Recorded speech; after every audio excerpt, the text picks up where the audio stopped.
Hello ପିଲାମାନେ, କେମିତି ଅଛ? ଆଶା କରୁଛି ସମସ୍ତେ ଭଲରେ ଥିବ। ପାଠପଢ଼ା ଭଲରେ କରୁଥିବ। ଆଜିର ଭିଡ଼ିଓକୁ ତୁମ ସମସ୍ତଙ୍କୁ ସ୍ୱାଗତ। ଆଜିର ଏଇ ଭିଡ଼ିଓରେ ଆମେ 9th କ୍ଲାସ୍‌ର ଜିଓଗ୍ରାଫିର ଫାର୍ଷ୍ଟ ଚାପ୍ଟର କଭର୍ କରିବାକୁ ଯାଉଛେ। ପୁରା ଭିଡ଼ିଓଟିକୁ ଲାଷ୍ଟ ପର୍ଯ୍ୟନ୍ତ ଦେଖିବ, ଯାହାଫଳରେ ତୁମର 9th କ୍ଲାସ୍‌ର ଯେଉଁ ଜିଓଗ୍ରାଫି ରହିଛି ଭାରତର ଅବସ୍ଥିତି, ତାକୁ ଆମେ ଏ ଭିଡ଼ିଓରେ କମ୍ପ୍ଲିଟଲି ଡିସ୍କସନ୍ କରିବା। ଜମାରୁ ବି ସ୍କିପ୍ କରିବାନି, ପୁରା ଲାଷ୍ଟ ଯାଏଁ ଗୋଟେ ଗୋଟେ ଜିନିଷ ଆମେ ବୁଝି ବୁଝିକି ଯିବା। ଠିକ୍ ଅଛି? ତୁମେ ସମସ୍ତେ ଦେଖୁଛ ଓଡ଼ିଆ ବିଦ୍ୟାପୀଠ ଚ୍ୟାନେଲ୍। ଯଦି ଭିଡ଼ିଓ ଭଲ ଲାଗିଲା ତାହେଲେ ତୁମେ ଲାଇକ୍ କରିବ, ସାଙ୍ଗମାନଙ୍କ ସହିତ ସେୟାର କରିବ, ଆଉ ଚ୍ୟାନେଲକୁ ନୂଆ ଅଛି ଯଦି ନିଶ୍ଚିତ ଭାବରେ ସବସ୍କ୍ରାଇବ୍ କରିବ। ଠିକ୍ ଅଛି? ବହୁତ ଜଲ୍ଦି ଆମେ 100 ସବସ୍କ୍ରାଇବର କମ୍ପ୍ଲିଟ୍ କରିବାକୁ ଯାଉଛେ। ଠିକ୍ ଅଛି? ତେଣୁ ଆମର ଯେଉଁ ଜିଓଗ୍ରାଫିର ପ୍ରଥମ ଅଧ୍ୟାୟ ରହିଛି ଭାରତ, ଭାରତର ଆକାର ଆଉ ଅବସ୍ଥିତି। ଆ ବିଷୟରେ ଆମେ ଆଜିର ଭିଡ଼ିଓରେ ବହୁତ ଡିଟେଲ୍ସ ପଢ଼ିବା, ପୁରା ଟେକ୍ନିକ୍ କରି ଗୋଟେ ଗୋଟେ ଜିନିଷକୁ ବୁଝି ବୁଝି ଯିବା। ଠିକ୍ ଅଛି? ଭାରତର ଅବସ୍ଥିତି ଆଉ ଭାରତର ଆକାର ବୁଝିବାକୁ ହେଲେ ଆମକୁ ତା ପୂର୍ବରୁ କିଛିଟା ଜିନିଷ ବୁଝିବାକୁ ପଡ଼ିବ। ଯେମିତିକି ଆମେ ପୃଥିବୀ କଥା କହୁଛେ। ପୃଥିବୀରେ ଯେତେବେଳେ ଆମେ ମାନଚିତ୍ର ପଢ଼ିବା ନିହାତି ଆବଶ୍ୟକ। ମାନଚିତ୍ର ପଢ଼ି ଆସିବା ଆମକୁ ନିହାତି ଆବଶ୍ୟକ। ଯେଉଁମାନେ ମାନଚିତ୍ର ପଢ଼ି ଜାଣିଛ ବହୁତ ବଢ଼ିଆ କଥା। ଯେଉଁମାନେ ପଢ଼ି ଜାଣିନାହଁ, ଆଜି ଆମେ ଶିଖିବା ଯେ ମାନଚିତ୍ର କେମିତି ପଢ଼ାଯାଏ। ସାଧାରଣ କଥାରେ ମାନଚିତ୍ରରେ ମୁଖ୍ୟ କଥା ହେଉଛି ଆମେ ଜାଣିବା ଦରକାର ଯେ ଦିଗ କୋଉଟା। ଠିକ୍ ଅଛି? ତ ଏଠି ତୁମେ ବାଁ ପଟେ ଗୋଟେ କମ୍ପାସ୍ ଦେଖିପାରୁଥିବ, ଯେଉଁଥିରେ ଆମର 4ଟା ଦିଗ ବିଷୟରେ ଦେଖେଇଛି। ଯେତେବେଳେ ବି ଆମେ ମାନଚିତ୍ରକୁ ପଢ଼ିଥାଉ ସେତେବେଳେ ଆମେ ମନେ ରଖିବା ଦରକାର ଯେ ସବୁବେଳେ ଉପର ପଟ ଦିଗଟା ହେଉଛି ଉତ୍ତର ଦିଗ ହୋଇଥାଏ। ଠିକ୍ ଅଛି? ଉପର ପଟ ଦିଗ ଉତ୍ତର ହେଲେ ତଳ ପଟ ଦିଗ ଦକ୍ଷିଣ। ଆଉ ଆମ ମ୍ୟାପ୍‌ର ଡାହାଣ ପଟ ପୂର୍ବ ଦିଗ ହୋଇଥାଏ, ଆଉ ବାମ ପଟକୁ ପଶ୍ଚିମ ଦିଗ ବୋଲି କୁହାଯାଇଥାଏ। ଠିକ୍ ଅଛି? ସେମିତି ଉତ୍ତର ଆଉ ପୂର୍ବର ଠିକ୍ ମଝିରେ ଆମକୁ ଉତ୍ତର ପୂର୍ବ ମିଳିଥାଏ। ସେମିତି ଦକ୍ଷିଣ ଆଉ ପୂର୍ବର ଠିକ୍ ମଝିରେ ଆମକୁ ଦକ୍ଷିଣ ପୂର୍ବ ମିଳିଥାଏ। ସେମିତି ପଶ୍ଚିମ ଆଉ ଦକ୍ଷିଣର ଠିକ୍ ମଝିରେ ଦକ୍ଷିଣ ପଶ୍ଚିମ ଦିଗ ହୋଇଥାଏ, ଆଉ ଉତ୍ତର ପଶ୍ଚିମର ଠିକ୍ ମଝିରେ ଉତ୍ତର ପଶ୍ଚିମ ଦିଗ ହୋଇଥାଏ। ଆଶା କରୁଛି ଏତିକ ତୁମେମାନେ ସମସ୍ତେ ବହୁତ ଭଲସେ ବୁଝିପାରିଥିବ। ପୁଣି ଥରେ କହିଦେଉଛି, ଯେକୌଣସି ମ୍ୟାପ୍ ଆମେ ଦେଖିଥାଉ, ମ୍ୟାପ୍‌ର ସବୁବେଳେ ସବୁ ମ୍ୟାପ୍‌ରେ କ'ଣ ହେଇଥାଏ ନା ଗୋଟେ କମ୍ପାସ୍ ଆମକୁ ଏଇଭଳି ଭାବରେ ମିଳିଥାଏ। ଏ କମ୍ପାସ୍‌ର ସବୁବେଳେ ଉପର ପଟେ ନର୍ଥ ବା ଉପର ପଟେ ଆମେ କହିଥାଉ ଉତ୍ତର ହେଇଥାଏ। ଠିକ୍ ଅଛି?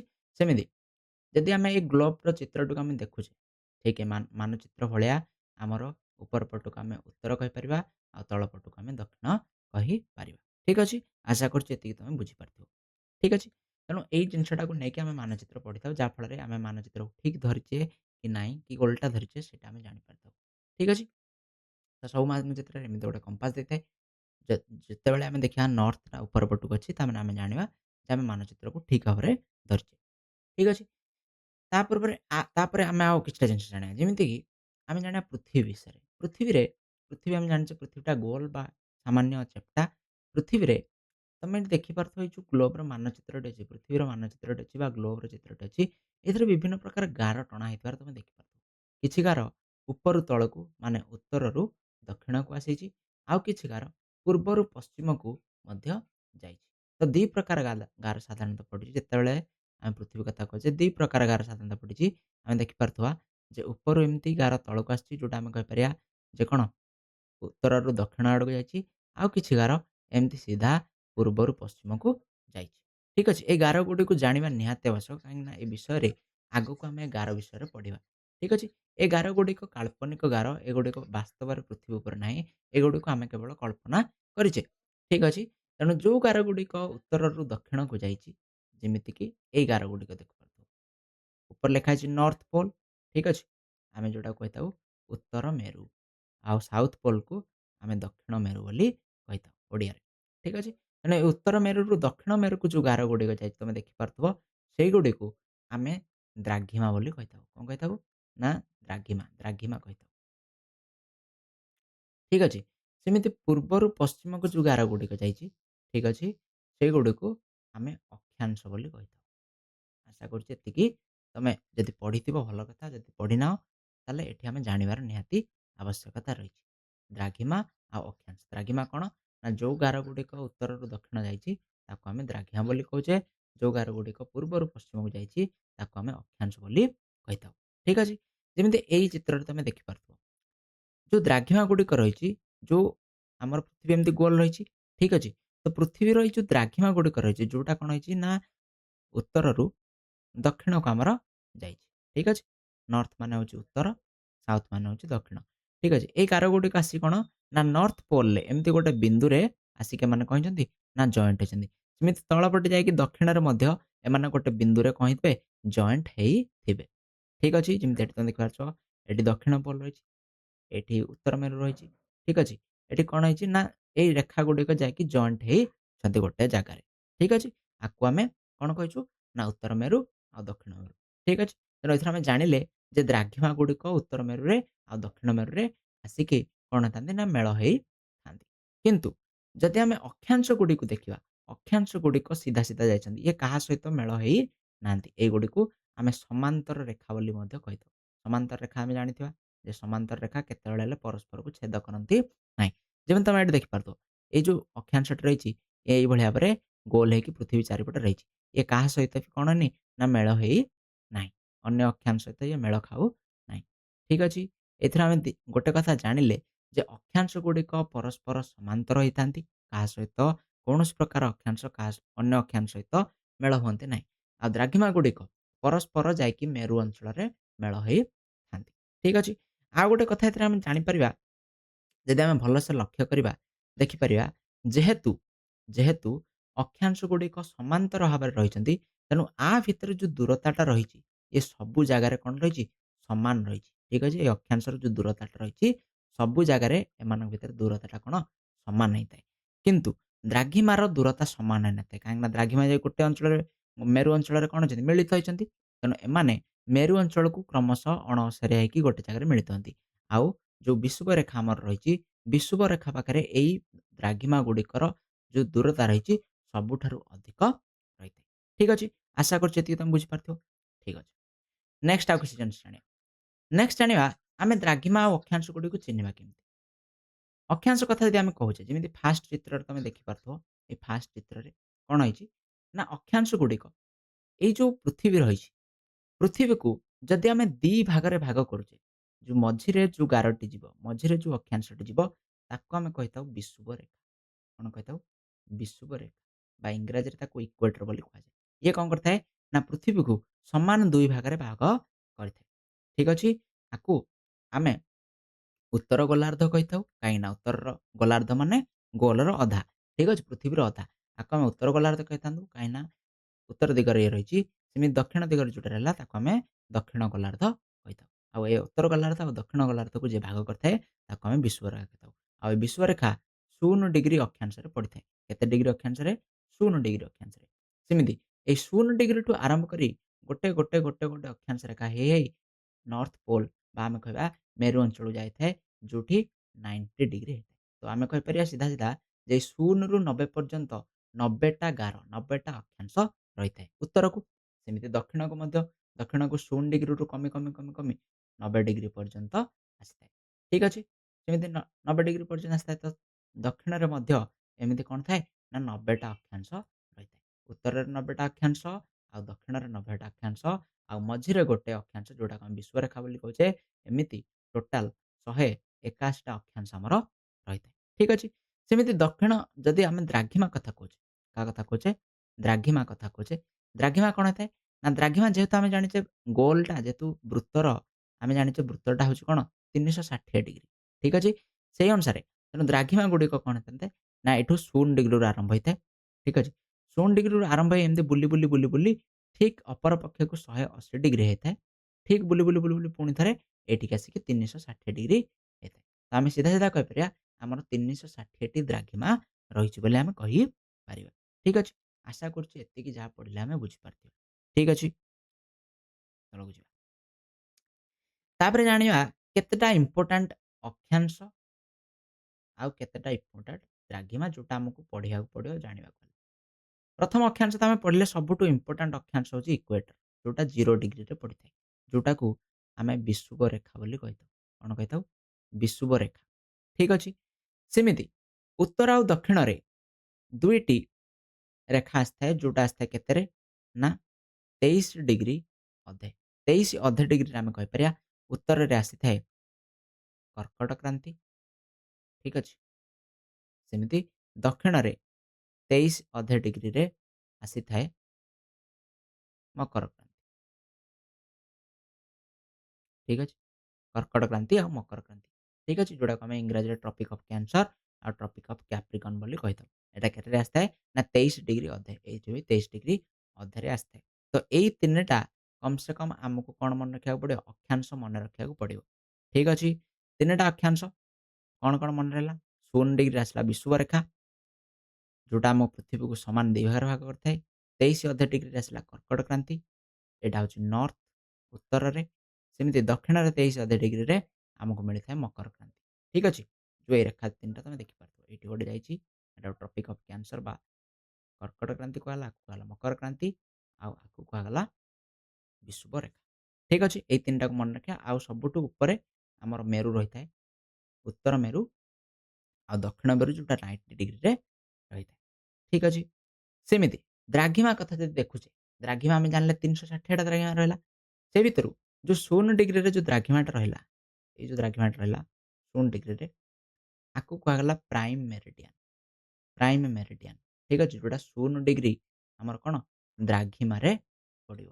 ଠିକ୍ ଅଛି? ଇଏ କଣ କରିଥାଏ? ନା ଯେହେତୁ ଆମର ପୃଥିବୀ ବୁଲୁଛି, ପୃଥିବୀ କେମିତି ବୁଲୁଛି? ନା ଆଣ୍ଟି କ୍ଲକ୍ ୱାଇଜ୍ ବୁଲୁଛି। ଠିକ୍ ଅଛି? ପଶ୍ଚିମରୁ ପୂର୍ବକୁ ଦେଖ ତୀର ଚିହ୍ନ ଦେଇଛି। ପଶ୍ଚିମରୁ ପୂର୍ବକୁ ଇଏ ବୁଲିଥାଏ। ସେଇଥିପାଇଁ କଣ ହୁଏ? ନା ଯଦି ସୂର୍ଯ୍ୟ ଏଇପଟେ ଅଛନ୍ତି, ଠିକ୍ ଅଛି? ଆଉ ଇଏ ପଶ୍ଚିମରୁ ପୂର୍ବକୁ ବୁଲୁଛି, ତ ସେଇ ଅନୁସାରେ ପୂର୍ବ ଦିଗରେ ପ୍ରଥମେ କଣ ଥାଏ? ସୂର୍ଯ୍ୟ ଉଦୟ ହେଇଥାଏ। ତାପରେ ପଶ୍ଚିମ ଦିଗରେ ସୂର୍ଯ୍ୟ ଉଦୟ ହେଇଥାଏ। ଠିକ୍ ଅଛି? ତେଣୁ ପୂର୍ବ ଦିଗରେ ଆମର ସୂର୍ଯ୍ୟ ଉଦୟ ହେଇଥାଏ ଆଉ ପଶ୍ଚିମରେ ଅସ୍ତ ହେଇଥାଏ, ଏ କଥା ଆମେ ଜାଣିଛେ। କିନ୍ତୁ ଯେହେତୁ ପୃଥିବୀ କନଷ୍ଟାଣ୍ଟଲି ବୁଲୁଛି, ତେଣୁ କଣ ହୋଇଥାଏ? ନା ପ୍ରଥମେ ଏଇ 0°ର ଯଦି ଆମେ ଆଗକୁ ଯିବା, ମାନେ 16°ରୁ ଯଦି ପୂର୍ବ ଆଡକୁ ଯିବା, ତାହେଲେ ଦିନଟା କଣ ହେଇଥିବ? ଆମର ବଢି ବଢି ଯିବ। ଯେମିତି 0°ରୁ ଯଦି ପଶ୍ଚିମକୁ ଯିବା, ତାହେଲେ ଦିନ ଆମର କମି କମି ଯିବ ବା ରାତି ହବ ବୋଲି ଆମେ କହିପାରିବା। ଠିକ୍ ଅଛି? ତେଣୁ ଏଇଥିରୁ କଣ ହୁଏ? ନା ସବୁ ପୃଥିବୀର ସବୁ ସ୍ଥାନରେ ସମୟ ସମାନ ନଥାଏ। କାହିଁକି ନଥାଏ? କାହିଁକି ନା ପୃଥିବୀ କନଷ୍ଟାଣ୍ଟ ବୁଲୁଛି, ତ ଗୋଟେ ପଟେ ଦିନ ହେଇଥିଲେ, ଗୋଟେ ପଟେ ରାତି ମଧ୍ୟ ହେଇଥାଏ। ଠିକ୍ ଅଛି? ତେଣୁ ଏଇ ଯୋଉ ଦ୍ରାଘିମା ଗୁଡ଼ିକ ଆମକୁ ଦିନ ଆଉ ରାତି ନିର୍ଣ୍ଣୟ କରିବାରେ ସାହାଯ୍ୟ କରିଥାନ୍ତି। ଆଉ ଏଇ ଦ୍ରାଘିମା ଗୁଡ଼ିକ ଅନୁସାରେ ଆମେ କଣ କରିଥାଉ? ନା ସମୟ ମଧ୍ୟ ଚିହ୍ନିବାରେ ସାହାଯ୍ୟ ଏଗୁଡ଼ିକ କରିଥାନ୍ତି। ତ ପ୍ରତ୍ୟେକ ଦେଶର କିଛି ନା କିଛି ଏମିତି ଦ୍ରାଘିମା ରହିଥାଏ, ଯାହା ଅନୁସାରେ ଆମେ କଣ କରିଥାଉ? ସମୟ ନିର୍ଦ୍ଧାରଣ କରିଥାଉ। ଠିକ୍ ଅଛି? ଭାରତ ବିଷୟରେ ମଧ୍ୟ ଆମେ ପଢ଼ିବା। ଆଶା କରୁଛି ଏପର୍ଯ୍ୟନ୍ତ ଆମେ ଯାହା ପଢ଼ିଲେ, ଆମେ ତାକୁ ଜାଣିପାରିଲେ। ବିଷୁବରେଖା କଣ? କର୍କଟ କ୍ରାନ୍ତି କଣ? ମକର କ୍ରାନ୍ତି କଣ? ଆଉ ପ୍ରାଇମ୍ ମେରିଡିଆନ୍ କଣ? ତାକୁ ଆମେ ଜାଣିବାକୁ ଚେଷ୍ଟା କରିଲେ। ଠିକ୍ ଅଛି? ଗଲା। ତ ଏଇଠି ତମେ ଦେଖିପାରୁଥିବ, ଏଇଠି ଏଇ ଚିତ୍ରରେ ବହୁତ ଡିଟେଲ୍ସ ଜଣାପଡ଼ିଛି। ଏଇଟା ହଉଛି 0°, ଯୋଉଟା ହଉଛି ବିଷୁବରେଖା। ଠିକ୍ ଅଛି? ଏଇଟା ହଉଛି ଟ୍ରପିକ୍ ଅଫ୍ କ୍ୟାନ୍ସର ବା କର୍କଟ କ୍ରାନ୍ତି। ଠିକ୍ ଅଛି? ଏଇଟା ହଉଛି ଟ୍ରପିକ୍ ଅଫ୍ କ୍ୟାପ୍ରିକନ୍ ବା ମକର କ୍ରାନ୍ତି। ଠିକ୍ ଅଛି? ସେମିତି ଏଇଟା ହଉଛି ଉତ୍ତର ମେରୁ, ଏଇଟା ହଉଛି ଦକ୍ଷିଣ ମେରୁ। ଏଇତିକ ହଉଛି ଅକ୍ଷାଂଶ। ଠିକ୍ ଅଛି? ଇମ୍ପୋର୍ଟାଣ୍ଟ ଅକ୍ଷାଂଶ। ସେମିତି ଦ୍ରାଘିମା ହଉଛି କଣ? ନା ପ୍ରାଇମ୍ ମେରିଡିଆନ୍ ଆମର ରହିଛି, ଯୋଉଟାକୁ ଆମେ ଦ୍ରାଘିମା ବୋଲି କହୁଛେ। ସେଇ ଗୋଟିକ ଆମେ ଜାଣିବା 0° ଆସୁଛି। ଭାରତ ଉପରେ ଗୋଟେ ଯାଉଛି, ତାକୁ ମଧ୍ୟ ଆମେ ଆଗକୁ ପଢ଼ିବା। ଠିକ୍ ଅଛି? ଯେମିତି ତମେ ୱାର୍ଲଡ ମ୍ୟାପ୍‌ରେ ମଧ୍ୟ ଦେଖିପାରୁଥିବ। ଏଠି ଦେଖ, ଏଇଟା ଇକ୍ୱେଟର ବା ବିଷୁବରେଖା ଯୋଉଟା ସମାନ 2 ଭାଗରେ ଭାଗ କରିଛି କଣ? ପୃଥିବୀକୁ। ତ ଯଦି ଆମେ ସମାନ 2 ଭାଗରେ ଭାଗ କରୁଛି, ଆଉ ଏଇଟା ହଉଛି ପ୍ରାଇମ୍ ମେରିଡିଆନ୍। ଦେଖ, ପ୍ରାଇମ୍ ମେରିଡିଆନ୍ ଯୋଉଟା 0° ଅଛି। ତ ଏଇଭଳି ଯଦି 2ଟା ସମାନ ସମାନ ଗାରରେ ଆମେ ଏଇଟା କଣ କରୁଛି? ନା ପୃଥିବୀକୁ 2 ଭାଗରେ ଭାଗ କରୁଛି। ସେମିତି ଏଇ ଗାରଟା ମଧ୍ୟ ପୃଥିବୀକୁ ସମାନ 2 ଭାଗରେ ଭାଗ କରୁଛି। ତ ଏଇ 2ଟା ଗାରକୁ ଯଦି ଆମେ ଟାଣୁଛେ, ତ ଆମ ପାଖରେ 4ଟା ଭୂଖଣ୍ଡ ଆସିବ। ପୃଥିବୀକୁ ଆମେ 4 ସମାନ ଭାଗରେ ବାଣ୍ଟୁଛେ। ତ ସେଇ ଭିତରୁ ଭାରତ ତମେ ଦେଖିପାରୁଥିବ ଏଇ ଜାଗାରେ ଆସୁଛି। ଭାରତ କୋଉଠି ଆସୁଛି? ପ୍ରଥମେ ତ ଉତ୍ତର ଦିଗରେ ଆସୁଛି। ଯଦି ଆମେ ଇକ୍ୱେଟରକୁ ଦେଖିବା, ଅକ୍ଷାଂଶକୁ ଦେଖିବା, ଇଏ ଉତ୍ତର ଦିଗରେ ଆସୁଛି। ଠିକ୍ ଅଛି? ସେମିତି ଯଦି ପ୍ରାଇମ୍ ମେରିଡିଆନ୍‌କୁ ଦେଖିବା, ପ୍ରାମାଣିକ ସମୟ ରେଖାକୁ ଆମେ ଦେଖିବା, ପ୍ରାମାଣିକ ସମୟ ରେଖାକୁ ଯଦି ଆମେ ଦେଖୁଛେ, ତାହେଲେ ଇଏ ପୂର୍ବ ଦିଗରେ ଆସୁଛି। ଆମେ କହିଥିଲେ ଏପଟଟା ଇଷ୍ଟ, ପୂର୍ବ ଦିଗ, ବାଁ ପଟଟା ହଉଛି ୱେଷ୍ଟ, ପଶ୍ଚିମ ଦିଗ। ତେଣୁ ଆମର ଭାରତ ଉତ୍ତର ଗୋଲାର୍ଦ୍ଧ ଆଉ ପୂର୍ବ ଗୋଲାର୍ଦ୍ଧରେ ଆସିଥାଏ। ଉତ୍ତର ପୂର୍ବ ଗୋଲାର୍ଦ୍ଧରେ ଆମର କଣ? ଭାରତଟି ଆସିଥାଏ। ଠିକ୍ ଅଛି? ଆଶା କରୁଛି ସମସ୍ତେ ବୁଝିପାରୁଥିବ। ଏଇଠି ତମେ ଦେଖିପାରୁଥିବ। ଠିକ୍ ଅଛି? ଏଇଟା ହଉଛି ଆମର ବିଷୁବରେଖା ଯାଇଛି। ଆଉ ଭାରତ ଏଇଠି ଆମର ରହିଛି। ଠିକ୍ ଅଛି? ଭାରତ ଏଇ ଜାଗାରେ ଆମର ରହିଛି। ଠିକ୍ ଅଛି ନା ନାଇଁ? ତେଣୁ ଆମର ଭାରତ କୋଉଠି ଗୋଲାର୍ଦ୍ଧରେ ଅଛି? ଯଦି ପ୍ରଶ୍ନ ଆସିବ ଭାରତ କୋଉ ଗୋଲାର୍ଦ୍ଧରେ ଥାଏ? ସେ ହଉଛି ଉତ୍ତର ଗୋଲାର୍ଦ୍ଧରେ। ଠିକ୍ ଅଛି? ଆଶା କରୁଛି ବୁଝିପାରିବ। ଏଇଠି ତମେ ଦେଖିପାରୁଥିବ ଭାରତର ମ୍ୟାପ୍। ଏଇ ଯୋଉ ରେଖାଟା ଦେଖ, ତମର ଏଠି ଗୋଟେ ଡଟେଡ୍ ରେଖାଟେ ଭାରତ ଉପରେ ଯାଇଛି, ଏଇଠୁ ଏଯାଏଁ। ଏଇଟା ହିଁ ହଉଛି କଣ? ନା କର୍କଟ କ୍ରାନ୍ତି। କଣ? କର୍କଟ କ୍ରାନ୍ତି। ଏଇଠି ତମେ ଦେଖିପାରୁଥିବ। ତମକୁ ଦେଖଉଛି କର୍କଟ କ୍ରାନ୍ତି। ଏଇଠି ଦେଖ, କର୍କଟ କ୍ରାନ୍ତି ଏଇ ଯୋଉ ଭାରତ ଆମର ରହିଛି, ହେଲା? ଏଇଟା ହଉଛି ବିଷୁବରେଖା। ଏଇଟା 0°। ଏଇ ଯୋଉ ଡଟ୍ ରେଖାଟା ଆସିଛି, ଏଇଟା ହେଉଛି 23.5 ଡିଗ୍ରୀ। ଠିକ୍ ଅଛି? 23.5 ଡିଗ୍ରୀ ଉତ୍ତର। ଆଉ ଏଇଟା ଭାରତ ମଧ୍ୟ ଦେଇକି ଯାଇଛି। ଭାରତ ଏଇଠି ଅଛି। ତ ଭାରତ ମଧ୍ୟ ଦେଇକି ଏ ରେଖା ଯାଇଛି। ଏଇଟା ହେଉଛି କର୍କଟ କ୍ରାନ୍ତି ରେଖା। ଠିକ୍ ଅଛି? ତେଣୁ ଭାରତ ମ୍ୟାପ୍‌ରେ ଏଠି ଆମେ ଦେଖିପାରୁଛେ, ଭଲ ଭାବରେ ଚିହ୍ନି ପାରୁଛେ। ଠିକ୍ ଅଛି? ଏଇ ରେଖାଟି ଏମିତି କଣ କରିଛି, ଭାରତକୁ ସମାନ 2 ଭାଗରେ ଆମେ କହିପାରିବା। ସମାନ 2 ଭାଗରେ, ପାଖାପାଖି ସମାନ 2 ଭାଗରେ ଭାରତକୁ ବାଣ୍ଟୁଛି। ଏ ବିଭିନ୍ନ ରାଜ୍ୟ ଦେଇକି ଯାଇଛି, ତାକୁ ମଧ୍ୟ ଆମେ ଜାଣିବା। ଠିକ୍ ଅଛି? ଭାରତର ମ୍ୟାପ୍ ତମେ ଦେଖିପାରୁଥିବ। ତ ଏବେ ଆମେ ଟପିକ୍ ଉପରକୁ ଯିବା। ଭାରତ ଏକ ବିଶାଳ ଦେଶ। ମୂଳ ଭୂଖଣ୍ଡ ଆଉ 2ଟି ଦ୍ୱୀପପୁଞ୍ଜକୁ ନେଇ ଭାରତ ଗଠିତ। ମୂଳ ଭୂଖଣ୍ଡ ରହିଛି ଭାରତର, ଆଉ 2ଟା ଦ୍ୱୀପପୁଞ୍ଜ। 2ଟା ଦ୍ୱୀପପୁଞ୍ଜ ଏଠି ତମେ ଦେଖିପାରୁଥିବ, ଗୋଟେ ଏଇପଟେ ରହିଛି, ଆଉ ଗୋଟେ ଏଇପଟେ ରହିଛି। ଯୋଉଟାକୁ ଆମେ ଆଣ୍ଡାମାନ ନିକୋବର ଆଉ ଲାକ୍ଷାଦ୍ୱୀପ ବୋଲି କହିଥାଉ। ଠିକ୍ ଅଛି? ଏହି 2ଟି ଦ୍ୱୀପପୁଞ୍ଜ ହେଲା ଦକ୍ଷିଣ ପୂର୍ବ ବଙ୍ଗୋପସାଗର ସ୍ଥିତ ଆଣ୍ଡାମାନ ନିକୋବର ଦ୍ୱୀପପୁଞ୍ଜ, ଆଉ ଦକ୍ଷିଣ ପଶ୍ଚିମ ଦିଗରେ ଆରବ ସାଗରରେ ଅବସ୍ଥିତ ଲାକ୍ଷାଦ୍ୱୀପ। ଦେଖ, ଏଇ ଦିଗଟା, ଏଇଟା ହଉଛି କଣ? ଆମେ ଜାଣିଛେ ଦକ୍ଷିଣ, ଏଇଟା ହଉଛି ଉତ୍ତର, ଏଇଟା ପୂର୍ବ, ଏଇଟା ପଶ୍ଚିମ। ତେଣୁ ଦକ୍ଷିଣ ଆଉ ପୂର୍ବ ଦିଗରେ କଣ ରହିଲା? ନା ଆଣ୍ଡାମାନ ନିକୋବର ଦ୍ୱୀପପୁଞ୍ଜ ରହିଲା। ସେମିତି ପଶ୍ଚିମ ଆଉ ଦକ୍ଷିଣ, ତେଣୁ ଦକ୍ଷିଣ ପଶ୍ଚିମ ଦିଗରେ ଲାକ୍ଷାଦ୍ୱୀପ ଆମର ରହିଛି। ଠିକ୍ ଅଛି? ଏହି 2ଟି ଦ୍ୱୀପପୁଞ୍ଜର ବିସ୍ତାର ଆଟଲାସ୍ ଦେଖି ଆମେ ଜାଣିପାରିବା, ଯୋଉଟା ତମକୁ ବର୍ତ୍ତମାନ ମୁଁ ଚିତ୍ରରେ ଦେଖେଇଦେଲି ଏଇ ମାନଚିତ୍ର ମାଧ୍ୟମରେ। ତାପରେ ଜାଣିବା ଭାରତର ଅବସ୍ଥିତି। ଭାରତ ଉତ୍ତର ଗୋଲାର୍ଦ୍ଧରେ ଆମେ କହିଥିଲେ, ଭାରତ ଉତ୍ତର ଗୋଲାର୍ଦ୍ଧରେ ଅବସ୍ଥିତ, ଏସିଆ ମହାଦେଶର ଦକ୍ଷିଣାଂଶରେ ଅବସ୍ଥିତ। ଆମର ଭାରତଟି ଏସିଆ ମହାଦେଶରେ ଅବସ୍ଥିତ, ଆଉ ଏସିଆ ମହାଦେଶର ଦକ୍ଷିଣରେ କିନ୍ତୁ ପୃଥିବୀର ଉତ୍ତର ଗୋଲାର୍ଦ୍ଧରେ ଅବସ୍ଥିତ। ଠିକ୍ ଅଛି? ଯେମିତି ତମେ ଏଠି ମ୍ୟାପ୍‌ରେ ତମେ ଦେଖିପାରିବ। ମ୍ୟାପ୍ ଅଛି କି? ୱାର୍ଲଡ ମ୍ୟାପ୍‌ଟା ଯଦି ଆମେ ଦେଖୁଛେ, ଦେଖ ଏଠି। ଏଠି ଯଦି ଆମେ ଦେଖୁଛେ, ହେଲା ମୁଁ ଲିଭେଇ ଦେଉଛି। ଏଠି ଆମେ ଦେଖିପାରୁଥିବା, ଏଇଟା ହେଉଛି ଏସିଆ। ଦେଖ, ଏଇଠୁ ଯୋଉ ଗାର ପଡ଼ିଛି, ଏଇଠୁ ଏଇଟା ହେଉଛି ପୁରା କଣ? ଏସିଆ ଆମେ କହିପାରିବା। ଠିକ୍ ଅଛି? ଏତେ ବଡ଼ ଏସିଆ ରହିଛି। ଏସିଆର ଦକ୍ଷିଣରେ ଅଛି ଭାରତ, କିନ୍ତୁ ପୃଥିବୀର ଉତ୍ତରରେ ରହିଛି। ଠିକ୍ ଅଛି? ଏ କଥା କହିବାକୁ, ଏଥିରେ କନଫ୍ୟୁଜ୍ ଯେମିତି ଆମେ ହବା ନାହିଁ। ଏହାର ମୂଳ ଭୂଖଣ୍ଡ, ଦେଖ ଏଠି ବିଭିନ୍ନ ପ୍ରକାର ରେଖା ବର୍ତ୍ତମାନ ଲେଖିବାକୁ ଚେଷ୍ଟା କଲା, ମୁଁ ଏଗୁଡ଼ା ଲିଭେଇ ଦେଉଛି, ଯାହାଫଳରେ ତୁମେ ବହୁତ ଭଲସେ ଦେଖିପାରିବ।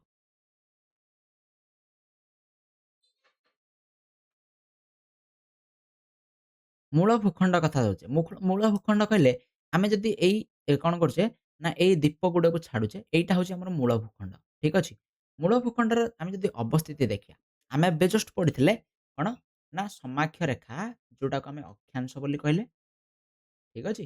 ଆଉ କଣ, ଦ୍ରାଘିମା। 2ଟା ଯାକ ଆମେ ପଢିଥିଲେ। ସମାକ୍ଷ ରେଖା, ଅକ୍ଷାଂଶକୁ ବୁଝେଇଥିଲି। ଦ୍ରାଘିମା, ଅକ୍ଷାଂଶ କଣ, ନା ଯୋଉଟା କୋଉଠିକୁ ଯାଉଛି, ପଶ୍ଚିମରୁ ପୂର୍ବକୁ ଯାଉଛି ବା ପୂର୍ବରୁ ପଶ୍ଚିମ ଯାଉଛି। ସେମିତି ଦ୍ରାଘିମା ରେଖା ଯୋଉଟା ଉତ୍ତରରୁ ଦକ୍ଷିଣକୁ ଯାଉଛି। ଏ କଥା ଆମେ ପଢିଥିଲେ। ତେଣୁ ମୂଳ ଭୂଖଣ୍ଡ କୋଉଠି କୋଉଠି ଅବସ୍ଥିତ ଆମେ ଜାଣିବା। ମୂଳ ଭୂଖଣ୍ଡ 8 ଡିଗ୍ରୀ 4 ମିନିଟ୍ ଉତ୍ତର ଏବଂ 37 ଡିଗ୍ରୀ 6 ମିନିଟ୍ ଉତ୍ତରର ସମାକ୍ଷ ରେଖା ମଧ୍ୟରେ ଅବସ୍ଥିତ। ସମାକ୍ଷ ରେଖା, ଏମିତି ରେଖା ଗୁଡ଼ା ଯାଇଛି ପଶ୍ଚିମରୁ ପୂର୍ବକୁ। ଠିକ୍ ଅଛି? ତେଣୁ କୋଉଠି କୋଉଠି ଅବସ୍ଥିତ? ଦେଖ, ଆ ତଳେ ଅଛି ବିଷୁବରେଖା 0 ଡିଗ୍ରୀରେ। ତେଣୁ ଭାରତ ଆରମ୍ଭ ହେଲା କେତେ ଡିଗ୍ରୀରୁ? 8 ଡିଗ୍ରୀ 4 ମିନିଟ୍। କେତେ? ନା 8 ଡିଗ୍ରୀ 4 ମିନିଟ୍ ଉତ୍ତର। କାହିଁକିନା ଉତ୍ତରରେ ଅଛେ, ତେଣୁ ଉତ୍ତର ସମାକ୍ଷ ରେଖା ହେଲା। ସରିଲା କୋଉଠି? ନା 37 ଡିଗ୍ରୀ 6 ମିନିଟ୍ ଉତ୍ତର। ଠିକ୍ ଅଛି? 8 ଡିଗ୍ରୀ 4 ମିନିଟ୍ ଉତ୍ତରରୁ 37 ଡିଗ୍ରୀ 6 ମିନିଟ୍ ଉତ୍ତର ସମାକ୍ଷ ରେଖା ମଧ୍ୟରେ ଅବସ୍ଥିତ। ସେମିତି ଦ୍ରାଘିମା ରେଖା ଏମିତି ଯାଇଛି ଉପରୁ ତଳକୁ, ଉତ୍ତରରୁ ଦକ୍ଷିଣକୁ। କୋଉ ଦ୍ରାଘିମା ରେଖା? ନା 68 ଡିଗ୍ରୀ 7 ମିନିଟ୍ ପୂର୍ବ। 68 ଡିଗ୍ରୀ 7 ମିନିଟ୍ ପୂର୍ବ। ଦେଖ, 0 ରେଖା ଇଆଡେ ଅଛି। 0 ଡିଗ୍ରୀ ଯୋଉ ଆମେ କହିଥିଲେ ଦ୍ରାଘିମାଟା, ସେଇଟା ଏପଟେ ଅଛି। ପୂର୍ବ ଦିଗରେ ଆମ ଭାରତ ଅବସ୍ଥିତ। ତେଣୁ କୋଉଠି ଅବସ୍ଥିତ? ନା 68 ଡିଗ୍ରୀ 7 ମିନିଟ୍ ପୂର୍ବରୁ 97 ଡିଗ୍ରୀ 25 ମିନିଟ୍ ପୂର୍ବ। ବୁଝିଗଲା? ବୁଝିପାରିଲ ଏ ରେଖା ଦିଟା କାହିଁକି ଉତ୍ତର କୁହାହେଲା? କାହିଁକିନା ଏଗୁଡିକ ସମାକ୍ଷ ରେଖା ଆଉ ଉତ୍ତର ଦିଗରେ ଅବସ୍ଥିତ, ବିଷୁବରେଖାର ଉପରେ। ଏଗୁଡିକ ପୂର୍ବ କାହିଁ କୁହାହେଲା? ନା ପ୍ରାମାଣିକ ସମୟ ଯୋଉ ରହିଲା 0 ଡିଗ୍ରୀ, ତାର ପୂର୍ବରେ ଇଏ ଅବସ୍ଥିତ। ଠିକ୍ ଅଛି? ତେଣୁ ସେଇଥି ପର୍ଯ୍ୟନ୍ତ ଏଇ ଦ୍ରାଘିମା ରେଖା ମଧ୍ୟରେ ଭାରତ ଅବସ୍ଥିତ। ଠିକ୍ କର୍କଟ କ୍ରାନ୍ତି 23 ଡିଗ୍ରୀ 30 ମିନିଟ୍ ଉତ୍ତର, ଏହାର ମଧ୍ୟ ଭାଗରେ କଳ୍ପନା କରାଯାଇଛି, ଆଉ ଭାରତକୁ ପ୍ରାୟ 2 ସମାନ ଭାଗରେ ବିଭକ୍ତ କରୁଛି। ଯୋଉଟା ଆମେ କହିଥିଲେ, ଏଇ ଯୋଉ ରେଖାଟା ଯାଇଛି ତମେ ଦେଖିପାରୁଥିବ, ଆକୁ କୁହାହେଲା ଟ୍ରପିକ୍ ଅଫ୍ କ୍ୟାନ୍ସର ବା କର୍କଟ କ୍ରାନ୍ତି। ଇମ୍ପୋର୍ଟାଣ୍ଟ, କର୍କଟ କ୍ରାନ୍ତି କେତେ ଡିଗ୍ରୀରେ ଯାଇଛି? ନା 23 ଡିଗ୍ରୀ 30 ମିନିଟ୍। ଏଇ ଯୋଉ ଚିହ୍ନଟା, ଏଟାକୁ ମିନିଟ୍ ବୋଲି କୁହାଯାଇଥାଏ। ଏମିତି ଉପରେ ବୋଲେ ଗୋଟେ ଚିହ୍ନ ଅଛି ଛୋଟିଆ ଦେଇକି, ଏମିତି ଲେଖା ହେଇଛି 23 ଡିଗ୍ରୀ। 23 ଡିଗ୍ରୀ ଏଟା ହେଲା, 0 ଚିହ୍ନଟା ଯୋଉ ଡିଗ୍ରୀ, ତାପରେ ହେଲା 30। 30 ହଉଛି ମିନିଟ୍। 23 ଡିଗ୍ରୀ ପରେ ଆଉ 30 ମିନିଟ୍ ବୋଲି ଆମେ କହିବା, ବା 23 ଡିଗ୍ରୀ ଅଧେ ବୋଲି ଆମେ ତାକୁ କହିପାରିବା। ଠିକ୍ ଅଛି? 23 ଡିଗ୍ରୀ ଅଧେ। ନର୍ଥ, ଉତ୍ତର, ଉତ୍ତରରେ ଯେହେତୁ ଅଛି, ତାକୁ ଆମେ କହୁଛେ କର୍କଟ କ୍ରାନ୍ତି, ଯୋଉଟା ଭାରତକୁ ସମାନ 2 ଭାଗରେ ବାଣ୍ଟିଲା ଭଳିଆ ଜଣା ପଡୁଛି। ଫଳତଃ ଭାରତ ସମ୍ପୂର୍ଣ୍ଣ ରୂପେ ଉତ୍ତର ଗୋଲାର୍ଦ୍ଧର ଉପକ୍ରାନ୍ତୀୟ ଆଉ କ୍ରାନ୍ତୀୟ ମଣ୍ଡଳରେ ରହିଛି। ତ ସମ୍ପୂର୍ଣ୍ଣ ରୂପେ ଉପକ୍ରାନ୍ତୀୟ ଆଉ କ୍ରାନ୍ତୀୟ ମଣ୍ଡଳ। କ୍ରାନ୍ତୀୟ ମଣ୍ଡଳ କଣ? ନା ଏଇ ଯୋଉ ଟ୍ରପିକ୍ ଅଫ୍ କ୍ୟାନ୍ସରରୁ ଦକ୍ଷିଣକୁ ଯେତେ ଭାଗ, ଏଇତିକ ଭାଗକୁ ଆମେ କ୍ରାନ୍ତୀୟ ମଣ୍ଡଳ କହୁଛେ। ସେମିତି ଟ୍ରପିକ୍ ଅଫ୍ କ୍ୟାନ୍ସରରୁ ଉପରକୁ ଯେତିକି ଭାଗ ଅଛି ତାକୁ ଆମେ ଉପକ୍ରାନ୍ତୀୟ ମଣ୍ଡଳ ବୋଲି କହୁଛେ। ଆଶା କରୁଛି ସମସ୍ତେ ଏଇ ସବୁ ଜିନିଷକୁ ବୁଝି ପାରିଥିବ। ଠିକ୍ ଅଛି? ଠିକ୍ ଅଛି। ଆଶା କରୁଛି ସମସ୍ତେ ଏଇ ଜିନିଷକୁ ବୁଝି ପାରିଥିବ। ତାପରେ ଦେଖିବା। ଏଠୁ ବକ୍ସରେ କିଛିଟା ଜିନିଷ ଲେଖା ହେଇଛି ଯେ 1896 ମସିହାରେ ସୁଏଜ କେନାଲ ଖୋଲିବା ପରେ ଭାରତ ଆଉ ୟୁରୋପ ମଧ୍ୟରେ ଦୂରତା 7000 କିଲୋମିଟର କମିଯାଇଛି। ଏଠି ଦେଖ ଭାରତ ହଉଛି ଏଟା। ଏଠି ତମେ ଦେଖିପାରୁଥିବ। ଭାରତ ହଉଛି ଏଟା। ଠିକ୍ ଅଛି? ଭାରତ ଏଇଟା ରହିଛି ହେଲା। ସୁଏଜ କେନାଲ ରହିଛି ଏଇଠି। ତେଣୁ ଏଇ ଯୋଉ ବାଟଟା ସି ରୁଟ୍ ଏଟା ଗୋଟେ ସମୁଦ୍ରର ବାଟ। ପ୍ରଥମେ ଭାରତ କଣ କରୁଥିଲା ନା ଏଇପଟ ଦେଇକି ଏମିତି ବୁଲିକି ଯିବାକୁ ପଡୁଥିଲା। ବୁଝିହେଲା ସମୁଦ୍ରରେ। ତ ବହୁତ ବାଟ ଯିବାକୁ ପଡୁଥିଲା ସୁଏଜ କେନାଲ ଖୋଲିବା ବେଳେ ମ୍ୟାପଟା ଦେଖେଇଛି ଏତେ ଇମ୍ପୋର୍ଟାଣ୍ଟ ନୁହଁ। ଏଇପଟେ ଏମିତି ସହଜରେ ଯାଇ ହଉଛି ଏ କଥା ସେ କହିଛି। ହେଲା। ଯୋଉଟାକୁ ସିଲ୍କ ରୁଟ୍ ବୋଲି କୁହାଯାଉଛି। ଠିକ୍ ଅଛି? ଗଲା। ଭାରତର ଉତ୍ତର ପଶ୍ଚିମ ଦିଗରେ ସ୍ଥଳପଥ ଦ୍ୱାରା ସିଲ୍କ ରୁଟ୍ ପ୍ରାଚୀନ ରେଶମ ମାର୍ଗ ଏଇପଟେ ରହିଛି ଏମିତି। ବୁଝିହେଲା? ଏଇପଟେ ଦେଖି ପ୍ରାଚୀନ ଦେଶରେ ଭାରତର ପୁରୁଣା କାଳରେ କଣ କରୁଥିଲା ନା ବାଣିଜ୍ୟ ବ୍ୟବସାୟ ହଉଥିଲା। ତାପରେ ଧୀରେ ଧୀରେ କଣ ସମୁଦ୍ର ପଥ ଦେଇକି ବାଣିଜ୍ୟ ବ୍ୟବସାୟ ସୁବିଧା ହେଲା। ଠିକ୍ ଅଛି? ହଉ। ତାପରେ ଜାଣିବା ଆକାର।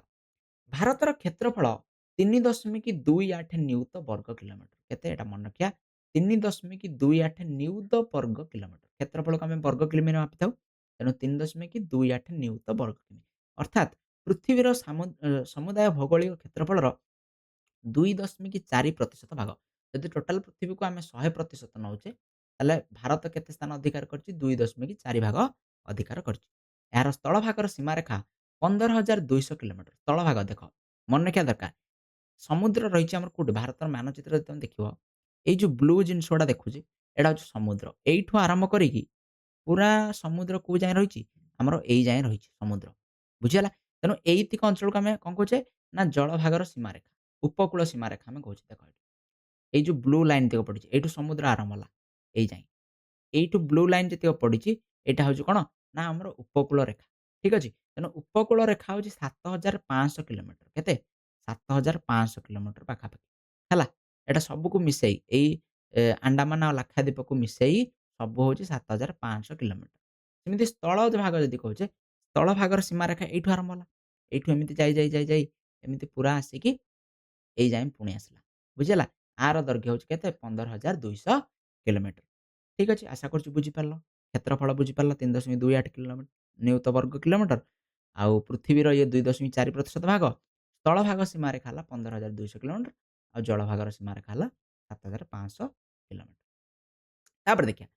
ବଡ଼ରୁ ସାନ କ୍ରମରେ ପୃଥିବୀର 7ଟି ଦେଶଗୁଡ଼ିକୁ ଯଦି ଆମେ ସଜଉଛେ, ତାହେଲେ ପୃଥିବୀ ହଉଛି ଆମର ଭାରତ ହଉଛି ପୃଥିବୀର 7 ନମ୍ବର ଦେଶ। କେତେ ନମ୍ବର ଦେଶରେ ଆସୁଛି? 7 ନମ୍ବର ଦେଶ। ସବୁଠୁ ବଡ଼ ଦେଶ ଆଡୁ ଯଦି ଆମେ କାଉଣ୍ଟ କରି ଯାଉଛେ, କ୍ଷେତ୍ରଫଳ ଅନୁସାରେ 7 ନମ୍ବର ଦେଶରେ ପୃଥିବୀ ଆସୁଛି। ସେଗୁଡ଼ିକ ହଉଛି ରୁଷିଆ, କାନାଡା, ଯୁକ୍ତରାଷ୍ଟ୍ର ଆମେରିକା, ଚୀନ, ବ୍ରାଜିଲ, ଅଷ୍ଟ୍ରେଲିଆ ଆଉ 7 ନମ୍ବରରେ ଆମ ଭାରତ ଆସୁଛି। ଠିକ୍ ଅଛି? କୋଉଠି କୋଉଟା ଅଛି ଜାଣିବା। ପ୍ରଥମ ହଉଛି ରୁଷିଆ। ରୁଷିଆ ହଉଛି ଏଇଟା 1 ନମ୍ବର। 2ରେ ହଉଛି କାନାଡା। କାନାଡା ହଉଛି ଏଇଟା। ଠିକ୍ ଅଛି? 3ରେ ହଉଛି ଯୁକ୍ତରାଷ୍ଟ୍ର ଆମେରିକା। ଆମେ ଆକୁ କହିପାରିବା ଯୁକ୍ତରାଷ୍ଟ୍ର ଆମେରିକା। ଓଲଟା କରିଦେଲି ବୋଧେ। ଏଇଟା ହଉଛି କଣ? ଯୁକ୍ତରାଷ୍ଟ୍ର ଆମେରିକା। ଏଇଟା ହଉଛି କାନାଡା। ବୁଝିହେଲା? ତାପରେ ଆଉ କଣ? ଚୀନ। ତାପରେ ରହୁଛି ଚୀନ। ଚୀନ ଆମ ଭାରତକୁ ଲାଗିକି ରହିଛି। ଆମେ କହିପାରିବା ବ୍ରାଜିଲ ରହିଛି ଏଇଠି 5 ନମ୍ବରରେ। ଅଷ୍ଟ୍ରେଲିଆ ହଉଛି ଏଇଟା 6 ନମ୍ବରରେ। ଆଉ ଭାରତ ହଉଛି 7 ନମ୍ବର। ଏଠି ଟିକେ ଏପଟ ସେପଟ ହେଇଯାଇଛି ଗ୍ରାଫରେ। କିନ୍ତୁ ଏଇଗୁଡ଼ିକୁ ଆମେ ମନେ ରଖିବା। ବୁଝିହେଲା? ତେଣୁ ଆମେ ଜାଣିବା ଦରକାର ଭାରତ ହଉଛି ପୃଥିବୀର 7ମ ବୃହତ୍ତମ ଦେଶ। କ୍ଷେତ୍ରଫଳ ଅନୁସାରେ 7 ନମ୍ବରରେ ଆସିଛି କିଏ? ଭାରତ। ଆଉ ତାର କ୍ଷେତ୍ରଫଳ ଗୁଡାକ ମଧ୍ୟ କେତେ ନିୟୁତ ବର୍ଗ କିଲୋମିଟର ସବୁ ଦେଇଛି। ତାପରେ ନେକ୍ସଟ ଆମେ ଦେଖିବା ଦକ୍ଷିଣତମ ସ୍ଥାନ। ଭାରତର ଦକ୍ଷିଣ ସ୍ଥାନ ଆମର ନାମ ହେଉଛି ଇନ୍ଦିରା ପଏଣ୍ଟ। ମନେ ରଖିବା ନିହାତି ଇମ୍ପୋର୍ଟାଣ୍ଟ ଇନ୍ଦିରା ପଏଣ୍ଟ। ଦକ୍ଷିଣତମ ସ୍ଥାନ କହିଲେ କଣ? ନା ସବୁଠୁ ଦକ୍ଷିଣରେ କୋଉ ସ୍ଥାନଟା ରହିଛି? ଠିକ୍ ଅଛି? ଯଦି ମୂଳ ଭୂଖଣ୍ଡ କଥା ଦେଖୁଛେ, ମୂଳ ଭୂଖଣ୍ଡର ଦକ୍ଷିଣତମ ସ୍ଥାନ ହେଉଛି କନ୍ୟାକୁମାରୀ। ମୂଳ ଭୂଖଣ୍ଡ ହେଉଛି ଏଇଟା। ଏଇ ଯୋଉ ମାନଚିତ୍ର ରହିଛି। ତା ସହିତ ଦ୍ୱୀପପୁଞ୍ଜର। ହେଲା? ମୂଳ ଭୂଖଣ୍ଡର ଏଇ ଯୋଉ ଦକ୍ଷିଣତମ ସ୍ଥାନଟା ଦେଇଛି, ଏଇଟା ହେଉଛି କଣ? ତା କନ୍ୟାକୁମାରୀ। ଠିକ୍ ଅଛି? ଯୋଉଟା ତାମିଲନାଡୁ ରାଜ୍ୟରେ ଅବସ୍ଥିତ। ଏଇ ରାଜ୍ୟଟା ହେଉଛି ତାମିଲନାଡୁ। ଠିକ୍ ଅଛି? ଆଶା କରୁଛି ସମସ୍ତେ ଜାଣିପାରିଲ। ଏଇଟା ହେଉଛି କୋଉ ରାଜ୍ୟ? ତାମିଲନାଡୁ ରାଜ୍ୟ। ସେମିତି ସେଇଭଳି ଉତ୍ତରତମ ସ୍ଥାନ, ସବୁଠୁ ଉତ୍ତରରେ ଯୋଉ ସ୍ଥାନଟା ଅଛି, ସେଇଟାକୁ କୁହାଗଲା କାରାକୋରମ ପର୍ବତ ଶ୍ରେଣୀର। ବୁଝିହେଲା ନା ନାଇଁ? ଏଇଟା ହେଉଛି କାରାକୋରମ ପର୍ବତ ଶ୍ରେଣୀ। ବୁଝିହେଲା? ଏଠି କାରାକୋରମ୍ ପର୍ବତ ଶ୍ରେଣୀ ରହିଛି। ଠିକ୍ ଅଛି? ବୁଝିହେଲା? ସେମିତି ପୂର୍ବତମ ସ୍ଥାନ ପୂର୍ବରେ ଯଦି ଦେଖିବା ସେଟା ହଉଛି ଅରୁଣାଚଳ ପ୍ରଦେଶରେ। ଅରୁଣାଚଳ ପ୍ରଦେଶର କିବିଥୁ ଆକୁ କୁହାଯାଏ କଣ? ନା କିବିଥୁ। ଏଟା କୋଉଠି ଅଛି? ନା ଅରୁଣାଚଳ ପ୍ରଦେଶରେ। ବୁଝିହେଲା? ସେମିତି ସବୁଠାରୁ ପଶ୍ଚିମରେ ଅଛି କଚ୍ଛ, ଯୋଉଟା ହଉଛି ଗୁଜୁରାଟ ରାଜ୍ୟରେ ଅବସ୍ଥିତ। ଆକୁ କୁହାଯାଏ କଣ? ଗୁହାରମଥା, ଗୁହାରମତି ବୋଲି କୁହାଯାଏ। ଗୁହାରମତି। ବୁଝିହେଲା ନା ମୋଟି ଲେଖିଦେଲି ଗୁହାରମତି। ବୁଝିହେଲା ନା ନାଇଁ? ସେମିତି ଆକୁ କୁହାଯାଏ ଇନ୍ଦିରା କୋଲ୍। ଉତ୍ତରତମ ସ୍ଥାନ କୁହାଗଲା ଇନ୍ଦିରା କୋଲ୍। ହେଲା? ମନେ ରହିଲା?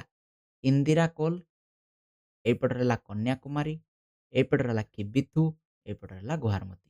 ହେଲା? ଯଦି ରାଜ୍ୟ କଥା ଆମେ ଦେଖୁଛେ, ଏଇଟା ହଉଛି ଲଦାଖ, ଉତ୍ତରରେ ହଉଛି ଲଦାଖ, ହେଲା? ପୂର୍ବରେ ହେଲା ଅରୁଣାଚଳ ପ୍ରଦେଶ, ଦକ୍ଷିଣରେ ହେଲା ତାମିଲନାଡୁ, ଆଉ ପଶ୍ଚିମରେ ହେଲା ଗୁଜୁରାଟ। ତ ଏଇଭଳି ରହିଛି। ଆଉ ଯଦି ଦକ୍ଷିଣତମ ସ୍ଥାନ କୋଉଟା? ନା ଆଣ୍ଡାମାନ ନିକୋବରର ସ୍ଥାନଟା ଏଇ ମୂଳ ଭୂଖଣ୍ଡରୁ ଆହୁରି ତଳକୁ ରହିଛି, ଯୋଉଟା ଏଇଠି ରହିଛି। ଏଇଟାକୁ କୁହାଯାଏ ଇନ୍ଦିରା ପଏଣ୍ଟ। ଇନ୍ଦିରା ପଏଣ୍ଟ ବୋଲି କୁହାଯାଇଥାଏ। ଠିକ୍ ଅଛି? ଭାରତର ଦକ୍ଷିଣତମ ସ୍ଥାନ ଇନ୍ଦିରା ପଏଣ୍ଟ 2004 ମସିହାରେ ଆସିଥିବା ସୁନାମି ଦ୍ୱାରା ସମ୍ପୂର୍ଣ୍ଣ ଭାବେ ସମୁଦ୍ର ଗର୍ଭରେ ଲୀନ ହୋଇ ଯାଇଥିଲା ବୋଲି କୁହାଯାଉଛି। ଠିକ୍ ଅଛି? ହଉ। ଏଇ ମ୍ୟାପ୍‌ରେ ତୁମେ ସବୁ ଜିନିଷ ଦେଖିପାରିବ। ବହିରେ ମ୍ୟାପ୍ ରହିଛି। ସବୁ ଜିନିଷ ଏଠି ଦେଇଛି ଦେଖ ଏଠି। ଦେଇଛି କେମିତି ଯାଇଛି କର୍କଟ କ୍ରାନ୍ତି ଯାଇଛି, ପ୍ରାମାଣିକ ସମୟରେଖା ଯାଇଛି, କୋଉଠି କେତେ ପର୍ଯ୍ୟନ୍ତ ଲମ୍ବିଛି ଏସବୁ ଜିନିଷ ଦେଇଛି। ତାପରେ ଜାଣିବା ଭାରତ ଏବଂ ପୃଥିବୀ। ଭାରତବର୍ଷ ଏସିଆ ଏବଂ ପଶ୍ଚିମ ଏସିଆର ପ୍ରାୟ ମଧ୍ୟଭାଗରେ ଅବସ୍ଥିତ। ଭାରତ ଭାରତର ଅବସ୍ଥିତି ଏସିଆ ମହାଦେଶର ଦକ୍ଷିଣାଂଶରେ ଆନ୍ତର୍ଜାତୀୟ ଜଳପଥର ଏକ ସୁବିଧାଜନକ ସ୍ଥିତିରେ ରହିଛି। ଦେଶର ଦକ୍ଷିଣ ଭାଗ କ୍ରମଶଃ ଅଣଓସାରିଆ ହେଇ ସମୁଦ୍ର ଆଡ଼କୁ ଲମ୍ବି ଯାଇଛି। ଏହାକୁ ସମୁଦ୍ର ତିନି ଦିଗରୁ ଘେରି ରହିଥିବାକୁ ଭାରତକୁ ଏକ ବୃହତ ଉପଦ୍ୱୀପରେ ପରିଣତ କରିଛି। ଦେଖ ଏଇଠୁ ପୁରା ସମୁଦ୍ର ଏମିତି ରହିଛି ଏଇ ଯାଏଁ। ହେଲା? ଏ ଯାଏଁ ସମୁଦ୍ର ରହିଛି। ତେଣୁ ଏଇପଟେ ତିନି ପଟ ସମୁଦ୍ର ରହିଲା। ତିନି ପଟ ସମୁଦ୍ର ହେଲେ ତାକୁ ଆମେ ଉପଦ୍ୱୀପ ବୋଲି କହିଥାଉ। ଏହା ଫଳରେ ଭାରତ ମହାସାଗର ଉତ୍ତରାଂଶ ଦୁଇଟି ବିସ୍ତୀର୍ଣ୍ଣ ଜଳରାଶି ଯେମିତି ବଙ୍ଗୋପସାଗର ଆଉ ଆରବ ସାଗରରେ ବିଭାଜିତ। ତେଣୁ ଏଇପଟେ ଯୋଉ ସମୁଦ୍ର ଅଛି ଆକୁ କୁହାହେଲା ଭାରତ ମହାସାଗର। ଏଇପଟେ ଆକୁ କୁହାହେଲା ବଙ୍ଗୋପସାଗର, ଆକୁ କୁହାହେଲା ଆରବ ସାଗର। ବଙ୍ଗୋପସାଗର ଆଉ ଆରବ ସାଗର ଦିଟା ଯାକ ଭାରତ ମହାସାଗରର ଗୋଟେ ଅଂଶ ବୋଲି ଆମେ କହିପାରିବା। ସେମିତି ଉତ୍ତର ଦିଗରେ ଭାରତକୁ ସୁଉଚ୍ଚ ହିମାଳୟ ପର୍ବତମାଳା ଏସିଆର ଅନ୍ୟ ଦେଶଗୁଡ଼ିକଠାରୁ ଅଲଗା କରିଛି। ଏଇଠି ଦେଖ, ଏଇ ଯୋଉ ଜାଗାଟା ଏଇଠି ତମେ ଦେଖିପାରୁଥିବ ଧଳା କଲର କିଛି, ଏଗୁଡ଼ା ହଉଛି ପାହାଡ଼ ଗୁଡ଼ାକ। ଆକୁ ହିଁ କୁହାଯାଏ ହିମାଳୟ ପର୍ବତ। ହିମାଳୟ ପର୍ବତ। ତେଣୁ ହିମାଳୟ ଅନ୍ୟ ଦେଶଗୁଡ଼ିକ ଠାରୁ ଭାରତକୁ କଣ କରୁଛି? ନା ଅଲଗା କରୁଛି। ଠିକ୍ ଅଛି? ଏହି କାରଣରୁ ପଶ୍ଚିମ ଉପକୂଳରୁ ପଶ୍ଚିମ ୟୁରୋପ ଏବଂ ପୂର୍ବ ଉପକୂଳରୁ ପୂର୍ବ ଏସିଆ ଦେଶଗୁଡ଼ିକ ସହ ଜଳପଥରେ ସମ୍ପର୍କ ସ୍ଥାପନ ହୋଇପାରିଛି। ଯେହେତୁ ଏଠି ହିମାଳୟ ରହିଲା ଏଇ ଦେଇକି ଆମେ ଅନ୍ୟ ଦେଶ ସହିତ ସମ୍ପର୍କ ସ୍ଥାପନ କରିବା ବହୁତ କଷ୍ଟସାଧ୍ୟ ହୋଇଥାଏ। ତେଣୁ ଆମେ କଣ କରିଥାଉ ନା ଜଳପଥ ମାଧ୍ୟମରେ ଏଠି ଏଇ ମ୍ୟାପ୍‌ରେ ତମେ ଦେଖିପାରୁଥିବ। ଜଳପଥ ମାଧ୍ୟମରେ ଆମେ କଣ କରିଥାଉ ନା ସମ୍ପର୍କ ସବୁ ଆଡ଼କୁ ସ୍ଥାପନ କରିବାରେ ସହଜ ହୋଇଥାଏ। ଭାରତ ମହାସାଗର ଉପକୂଳସ୍ଥ ଅନ୍ୟ କୌଣସି ଦେଶର ଉପକୂଳ ରେଖା ଭାରତର ଉପକୂଳ ଭଳି ଏତେ ଦୈର୍ଘ୍ୟ ନୁହେଁ। ତେଣୁ ଭାରତ ମହାସାଗର ନାମକରଣ ଆମ ଦେଶର ନାଁ ଅନୁସାରେ ହେଇଛି। ଯେହେତୁ ଏଠି ଯେତେ ଦେଶ ଅଛନ୍ତି ଏଇ ଯୋଉ ସମୁଦ୍ର ରହିଛି, ସବୁଠୁ ଅଧିକ ଉପକୂଳ ରହିଛି ଆମର। ଠିକ୍ ଅଛି? ତେଣୁ ଏଇ ସମୁଦ୍ରର ନାମକରଣ ଆମ ଦେଶ ଅନୁସାରେ ଭାରତ ମହାସାଗର ବୋଲି କରାଯାଇଛି। ଠିକ୍ ଅଛି? ନେକ୍ସଟ୍ ଦେଖିବା। ପୃଥିବୀର ଅନେକ ଦେଶ ସହିତ ଭାରତର ସମ୍ପର୍କ ଯୁଗ ଯୁଗ ଧରି ରହିଆସିଛି। ସ୍ଥଳପଥର ସମ୍ପର୍କ ଜଳପଥ ଦ୍ୱାରା ସ୍ଥାପିତ ସମ୍ପର୍କର ବହୁ ପୂର୍ବରୁ ହୋଇଥିଲା। ସ୍ଥଳପଥରୁ ବହୁତ ସମୟ ପୂର୍ବେ ଆମେ କଣ କରିଥିଲେ ପାହାଡ଼ ଚଢ଼ିକି ସମ୍ପର୍କ ସ୍ଥାପନ ଥିଲା। ତାପରେ ପରେ ଜଳପଥ ମଧ୍ୟ ରହିଲା। ଠିକ୍ ଅଛି? ଉତ୍ତରସ୍ଥ ପାର୍ବତ୍ୟାଞ୍ଚଳରେ ଥିବା ଅନେକ ଗିରିପଥ ପ୍ରାଚୀନ ପରିବ୍ରାଜକମାନଙ୍କୁ ପଦଯାତ୍ରାରେ ଯିବା ଆସିବା ପାଇଁ ସୁଯୋଗ ଦେଇଥିଲା। ପରିବ୍ରାଜକ କଣ? ପରିବ୍ରାଜକ ମାନେ ଅନ୍ୟ ଦେଶର ବିଭିନ୍ନ ପ୍ରକାର ଯୋଉ ଆମେ କହିବା ଟ୍ରାଭେଲର ଆମେ କହିପାରିବା। ଯୋଉମାନେ ବୁଲିବାକୁ ଆସନ୍ତି ଦେଶ ଦେଶ, ସେମାନେ ଆମ ଦେଶକୁ ଆସିଥିଲେ। ଚାଇନାରୁ ଆସିଥିଲେ ଆମ ଦେଶକୁ ବୁଲିବା ପାଇଁ। ସେମାନେ ଏଇ ପାହାଡ଼ ଦେଇକି ଆସିଥିଲେ। ଠିକ୍ ଅଛି? ମାତ୍ର ଜଳପଥର ପ୍ରଥମ ଅବସ୍ଥାରେ ଏଥିରେ ଅନ୍ତରାୟ ଥିଲା। କିନ୍ତୁ ଜଳପଥ ଦ୍ୱାରା କେହି ଏମିତି ଆସିନଥିଲେ। ଜଳପଥରେ ଯେତେବେଳେ ୟୁରୋପୀୟ ମାନେ ଆସିଲେ ସେମାନେ ପ୍ରଥମେ ଜଳପଥ ଆବିଷ୍କାର କରିଥିଲେ। ଠିକ୍ ଅଛି? ଏହିସବୁ ଗମନାଗମନ ପଥ ବାଣିଜ୍ୟ କାରବାର ଓ ଭାବର ଆଦାନ-ପ୍ରଦାନ ସହିତ ସାଂସ୍କୃତିକ କ୍ଷେତ୍ରରେ ପ୍ରାଚୀନ କାଳରୁ ମୁଖ୍ୟ ଭୂମିକା ଗ୍ରହଣ କରିଆସିଛି। ଦେଖ ଏଠି ଭାରତ ରହିଛି। ଆଉ ଏଠୁ ବିଭିନ୍ନ ସ୍ଥାନକୁ ବାଣିଜ୍ୟ କରିବା ପାଇଁ କଣ ହେଇଛି? ସେଇ ସମୟରେ ଲୋକମାନେ ଯାଉଥିଲେ। ଠିକ୍ ଅଛି? ଫଳତଃ ରାମାୟଣ, ଉପନିଷଦର ତତ୍ତ୍ୱ, ପଞ୍ଚତନ୍ତ୍ରର ଗଳ୍ପ, ଭାରତୀୟ ସଂଖ୍ୟା, ଦଶମିକ ବ୍ୟବସ୍ଥା ବହୁ ଦେଶରେ ପହଞ୍ଚି ପାରିଥିଲା। ଭାରତୀୟ ମସଲା, ମସଲିନ୍ ଏବଂ ଅନ୍ୟାନ୍ୟ ପଣ୍ୟ ଦ୍ରବ୍ୟର ବ୍ୟବସାୟ ମଧ୍ୟ ଅନ୍ୟ ଦେଶରେ ହୋଇପାରିଥିଲା। ପ୍ରାଚୀନ କାଳରୁ ଆରବ ଆଉ ୟୁରୋପୀୟ ବଣିକମାନେ ଭାରତରେ ବଣିଜ କରିବା ପାଇଁ ଆସି ବସବାସ କରିଛନ୍ତି। ଆଜି ମଧ୍ୟ ଗମ୍ବୁଜ, ମିନାର ଭଳି ଭାସ୍କର୍ଯ୍ୟ ଭାରତର ବିଭିନ୍ନ ସ୍ଥାନରେ ଦେଖିବାକୁ ମିଳିଥାଏ। ତେଣୁ ଆମେ ଏଇ ମାନଚିତ୍ରରୁ ସଠିକ୍ ଭାବରେ ଜାଣିପାରୁଛେ। ଠିକ୍ ଅଛି? ତାପରେ ଆମେ ଜାଣିବା ଗୋଟେ ଜିନିଷ ଇମ୍ପୋର୍ଟାଣ୍ଟ ଭାରତର ପୂର୍ବ ପଶ୍ଚିମ ଆଉ ଉତ୍ତର ଦକ୍ଷିଣ ବିସ୍ତାର ପ୍ରାୟ ସମାନ କହିଲେ ଆମେ ଚଳିବ। 30 ଡିଗ୍ରୀ ଯୋଉଟାକୁ ଆମେ କହିଥାଉ। ଏହି ଦୂରତ୍ୱକୁ କିମିରେ ପ୍ରକାଶ କଲେ ଆମେ ଜାଣିଥାଉ ଯେ ଦେଶର ପୂର୍ବରୁ ପଶ୍ଚିମର ବିସ୍ତାର ହେଉଛି 3000 କିଲୋମିଟର ପାଖାପାଖି। ଏହି ପୂର୍ବ ଦିଗରୁ ପଶ୍ଚିମ ଦିଗରେ ଯଦି ଆମେ ଗୋଟେ ଗାର ଟାଣୁଛେ ତାର ଆର ଦୈର୍ଘ୍ୟ ହେଉଛି 3000 ପାଖାପାଖି 3000 2933 କିଲୋମିଟର। ସେମିତି ଉତ୍ତରରୁ ଯଦି ଦକ୍ଷିଣକୁ ଗୋଟେ ଗାର ଟାଣୁଛେ ଆର ଦୈର୍ଘ୍ୟ ହେଇଯାଉଛି ପାଖାପାଖି କେତେ 3200 କିଲୋମିଟର। ଠିକ୍ ଅଛି? ଯୋଉଟା ଆମେ ପର୍ଟିକୁଲାର ଯଦି କହୁଛେ 3214 କିଲୋମିଟର। ଠିକ୍ ଅଛି? ତେଣୁ ପୂର୍ବରୁ ପଶ୍ଚିମକୁ 3000 କିଲୋମିଟର, ଉତ୍ତରରୁ ଦକ୍ଷିଣକୁ 3200 କିଲୋମିଟର। ଠିକ୍ ଅଛି?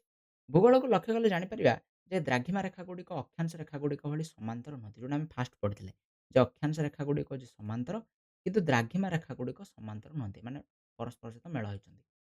ସମସ୍ତ ଦ୍ରାଘିମା ରେଖା ମେରୁଠାରେ ମିଳିତ ହୁଅନ୍ତି। ଯୋଉଟା ଆମେ କହିଥିଲେ ମେରୁଠାରେ ମିଳିତ ହୁଅନ୍ତି ଏବଂ ବିଷୁବ ରେଖାଠାରେ କ'ଣ ହେଇଥାନ୍ତି ମେରୁ ଆଡ଼କୁ ଦ୍ରାଘିମା ରେଖାଗୁଡ଼ିକ ମଧ୍ୟରେ ବ୍ୟବଧାନ କ୍ରମଶଃ ହ୍ରାସ ପାଇଥାଏ। ତେଣୁ ବିଷୁବ ରେଖାଟି ସବୁଠୁ ଅଧିକ କ'ଣ ଥାଏ ଦୂରତା ଥାଏ ଆଉ ଏଟା କ୍ରମଶଃ କମି କମି ଯାଇଥାଏ କୋଉଠି ମେରୁ ଅଞ୍ଚଳରେ କମି କମି ଶୂନ ହେଇ ଯାଇଥାଏ ମେଳ ହେଇଯାଇଥାନ୍ତି। ଏକଥା ଆମେ ପୂର୍ବରୁ ହିଁ ପଢ଼ିଦେଇଛେ। ଭାରତର 30 ଡିଗ୍ରୀ ପୂର୍ବ ପଶ୍ଚିମ ଦ୍ରାଘିମା ରେଖାର ବିସ୍ତାର ଯୋଗୁଁ ପୂର୍ବସ୍ଥ ଆଉ ପଶ୍ଚିମସ୍ଥ ଥିବା ଦୁଇଟି ସ୍ଥାନ ମଧ୍ୟରେ ସ୍ଥାନୀୟ ସମୟର ବ୍ୟବଧାନ ହେଉଛି 2 ଘଣ୍ଟା। ଠିକ୍ ଅଛି? ଏଇ ଯୋଉ ପୂର୍ବ ଦିଗ ଆଉ ପଶ୍ଚିମ ଦିଗ ଦେଖ ପୃଥିବୀ ଏଇଭଳି ଭାବରେ ବୁଲୁଛି ପଶ୍ଚିମରୁ ପୂର୍ବକୁ। ତେଣୁ ଯେତେବେଳେ ପ୍ରଥମେ ସୂର୍ଯ୍ୟ ଉଦୟ ହୁଏ ତ ପ୍ରଥମେ ଏଇ ପଏଣ୍ଟରେ ହୁଏ। ଏଇ ଜାଗାରେ ପ୍ରଥମେ ସୂର୍ଯ୍ୟ ଉଦୟ ହେଇଥାଏ। ଠିକ୍ ଅଛି?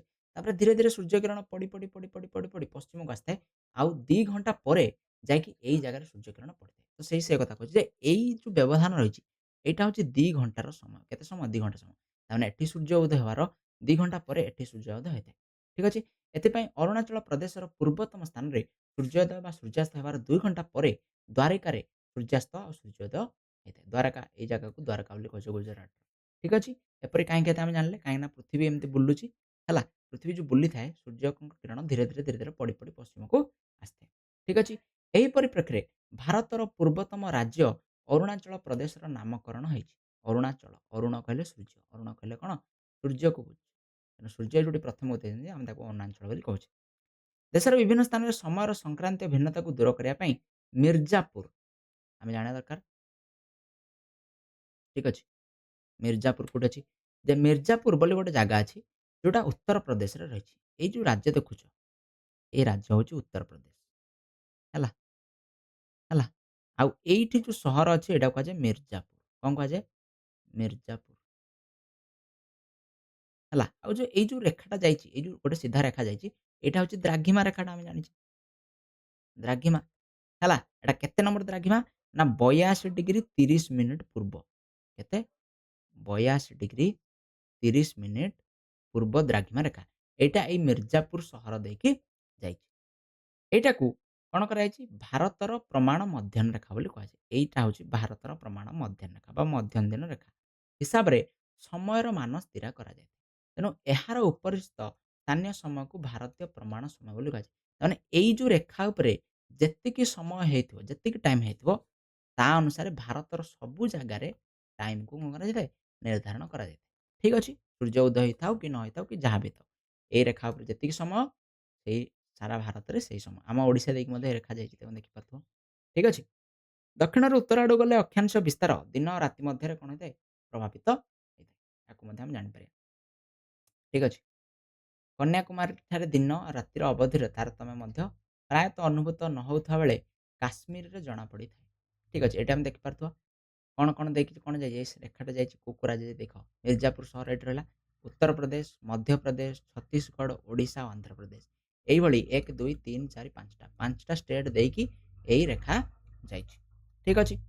ସେମିତି ଯଦି ଟ୍ରପିକ୍ ଅଫ୍ କ୍ୟାନ୍ସର ଦେଖିବା, କର୍କଟ ରେଖା, କର୍କଟ କ୍ରାନ୍ତି ରେଖା ଯୋଉଟାକୁ ଅକ୍ଷାଂଶ ବୋଲି କହୁଛେ କେତେ ଡିଗ୍ରୀ? 23 ଡିଗ୍ରୀ 30 ମିନିଟ୍ ହେଲା ବା 23 ଡିଗ୍ରୀ ଅଧେ ବୋଲି ଆମେ କହିପାରୁଛେ ଉତ୍ତର। ଇଏ କୋଉ କୋଉ ରାଜ୍ୟ ଦେଇକି ଯାଇଛି ଦେଖ।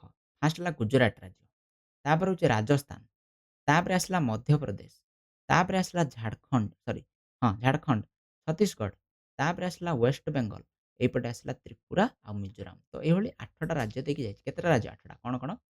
ଫାଷ୍ଟ ରହିଲା ଗୁଜୁରାଟ, ତାପରେ ରହିଲା ରାଜସ୍ଥାନ, ତାପରେ ରହିଲା ମଧ୍ୟପ୍ରଦେଶ, ଠିକ୍ ଅଛି?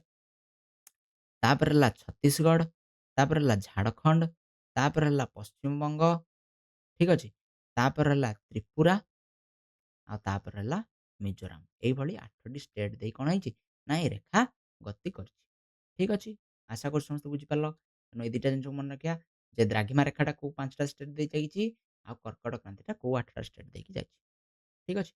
ତାପରେ ଦେଖିବା ଭାରତର ପଡ଼ୋଶୀ ଦେଶ। ପଡ଼ୋଶୀ ଦେଶମାନଙ୍କ ବିଷୟରେ ଦେଖିବା। ଭାରତର ପଡ଼ୋଶୀ ଦେଶ ସାମାଜିକ ଦୃଷ୍ଟିକୋଣରୁ ଭାରତ ଦକ୍ଷିଣ ଏସିଆର ଏକ ମହତ୍ତ୍ୱପୂର୍ଣ୍ଣ ଦେଶ। ଭାରତର ସ୍ଥଳ ସୀମାରେଖା ଉତ୍ତର ପଶ୍ଚିମରେ ପାକିସ୍ତାନ। ଏଇଟା ହେଉଛି ଉତ୍ତର ପଶ୍ଚିମ ଦିଗ ପାକିସ୍ତାନ ହେଲା ସହିତ ଉତ୍ତରରେ ଚୀନ, ନେପାଳ ଆଉ ଭୁଟାନ ସହିତ ସେମିତି ପୂର୍ବରେ ବାଂଲାଦେଶ ଆଉ ମିଆଁମାର ସହିତ ଇଏ ଲାଗିକି ଅଛି। ଠିକ୍ ଅଛି? କୋଉ କୋଉ ଷ୍ଟେଟ୍ ରହିଲା? ପାକିସ୍ତାନ ସହିତ ଲାଗିଛି। ଚାଇନା, ନେପାଳ, ଭୁଟାନ, ବାଂଲାଦେଶ ଆଉ ମିଆଁମାର ଏଇ ସବୁ ଦେଶ ସହିତ ଲାଗିଛି। ତା ସହିତ ଆଫଗାନିସ୍ତାନ ସହିତ ମଧ୍ୟ ଛୋଟିଆ ଅଂଶଟିଏ ଲାଗିଛି। କିନ୍ତୁ ଏଇଟାକୁ ଆମେ କଣ କରୁନୁ କାଉଣ୍ଟ କରୁନାହେଁ। କିନ୍ତୁ ଆଫଗାନିସ୍ତାନ ସହିତ ମଧ୍ୟ ଭାରତର ଗୋଟେ ଛୋଟିଆ ଅଂଶ ଲାଗିକି ରହିଛି। ଦକ୍ଷିଣରେ ଥିବା ଆମ ପଡ଼ୋଶୀ ଦେଶ ଶ୍ରୀଲଙ୍କା ଓ ମାଳଦ୍ୱୀପ ଦୁଇଟି ଦ୍ୱୀପରାଷ୍ଟ୍ର। ଶ୍ରୀଲଙ୍କା ଏଇଠି ରହିଛି। ଏଇଟା କଣ ସମୁଦ୍ର ଦ୍ୱାରା କଣ ବିଭାଜୀକରଣ। ଏଇଟା ଲାଗିକି ରହିନି ଭାରତକୁ ସମୁଦ୍ର ଦ୍ୱାରା ବିଭାଜନ।